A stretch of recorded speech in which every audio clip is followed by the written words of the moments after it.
Hello guys, welcome back to another video. আজ আমরা reaction করতে হয়েছি Marco versus Russell epic gangster showdown, Marco versus Russell fight. এর আগে মার্কো দুটো ভিডিও আমরা রিয়াকশন করছি, যথেষ্ট ভালোবাসা পেয়েছি তোমাদের থেকে, thank you so much for that. আর আজকে আমরা এটা রিয়াকশন করব। আর তোমরা ভিডিওটাকে লাইক করো, কমেন্ট করো, শেয়ার করো, চ্যানেলটাকে সাবস্ক্রাইব করো, বেল আইকন অন করো, যাতে নতুন ভিডিওর নোটিফিকেশন তোমাদের কাছে সবার আগে পৌঁছে যায়। তো কথা না বাড়িয়ে চলো স্টার্ট করা যাক।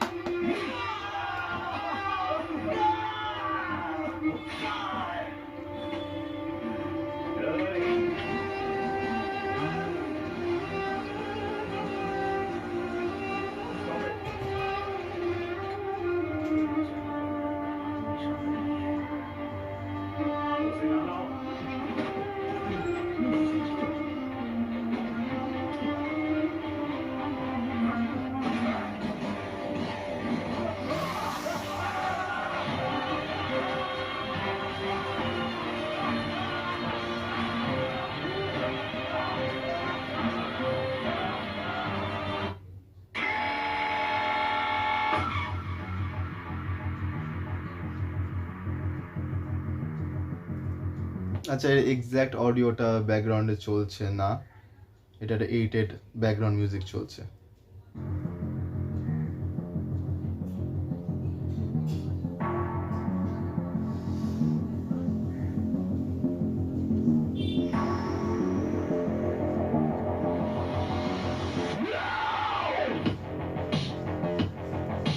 কানটাকে ছিঁড়ে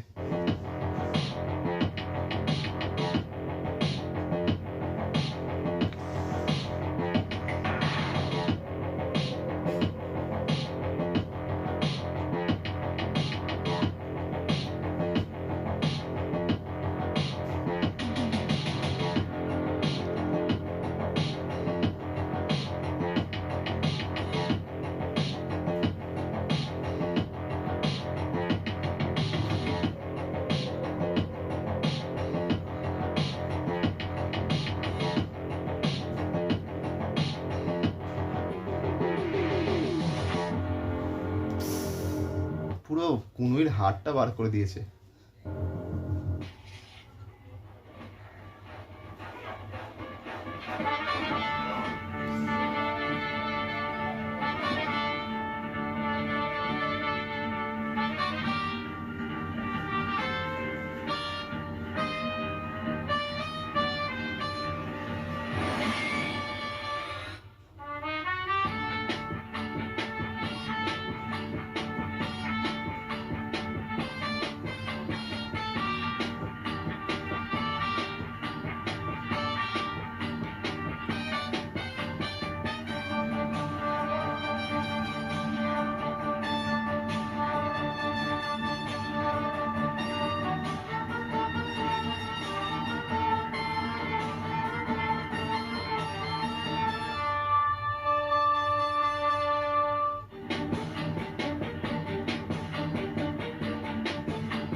just Assam, just Assam. And বিভৎস করেছে, বিভৎস।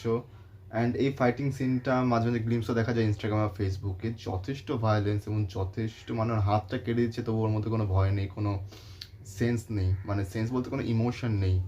অ্যান্ড দেন যা ফাইটিং সিকোয়েন্স যা করলো, কান ছিঁড়ে নিয়েছে, গলার মধ্যে ছুরি মেরেছে, পেট কেটে নাড়ি বুড়ি বার করে দিয়েছে, জাস্ট মানে নেক্সট টু আনাদার লেভেল।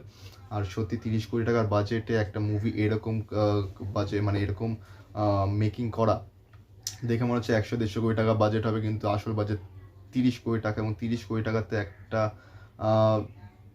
এরকম মানের বই বার করা এরকম action cinema is just too impossible, but they make it possible. So hats off to them, and খুবই ভালো মুভি। অ্যান্ড আমি দেখেছি, আমি রিভিউ দেবো খুব তাড়াতাড়ি। আর এটার বাজেট 30 কোটি, এর ইনকাম অলমোস্ট 100 কোটি পার হয়ে গেছে যতদূর আমি জানি। আর আজকের রিয়াকশন এতটাই অবধি, দেখা হচ্ছে অন্য একটা রিয়াকশন ভিডিওর সঙ্গে পরে। ততক্ষণ তোমরা ভিডিওটাকে লাইক করো, কমেন্ট করো, শেয়ার করো, চ্যানেলটিকে সাবস্ক্রাইব করো, বেল আইকন অন করো যাতে নতুন ভিডিও নোটিফিকেশন তোমাদের কাছে সবার আগে পৌঁছে যায়। Thank you so much.